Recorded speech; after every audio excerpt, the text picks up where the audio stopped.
সারাটা দিন চলে যায়, রবকে তুমি একবারের জন্য আল্লাহ বলে ডাকো নাই। আল্লাহ বলেন, বান্দা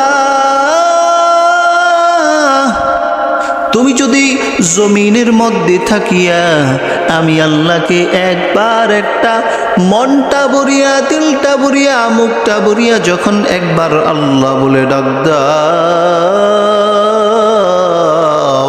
আমি আল্লাহ সাত আসমানের উপরে আরশ আজিমের মধ্যে ডাক দিয়া বলি, বান্দা আমি হাজির। ও কলিজার যুবক, রব বানাইছে, তোমাকে বানাইছে, আমাকে বানাইয়া আল্লাহ বলেন, বান্দা আমাকে ডাকো, আমাকে মহাব্বত করো, আমাকে একবার ডাকবা, আমি আল্লাহ তোমার একবারের ডাকের জন্য 70 বার হাজিরা দিই।